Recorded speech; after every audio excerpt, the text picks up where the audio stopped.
नमस्कार सर्वांना. तर आज मी बनवते फ्राय आलू पालक. इथे मी पालक बॉईल करून घेतली.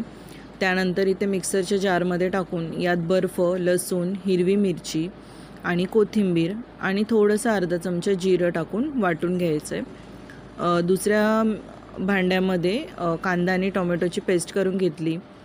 टोप गरम झाल्यानंतर इथे बटाटे फ्राय करून घेतले. त्यानंतर इथे कांदा टोमॅटोची पेस्ट टाकल्यानंतर लाल मिर्च पावडर आणि हळद आणि गरम मसाला, मालवणी मसाला हे सगळं टाकून मिक्स करून घ्यायचं. त्यानंतर जी पालक प्युरी आपण जी बनवलेली आहे ती टाकून घ्यायची. चवीनुसार मीठ टाकायचं.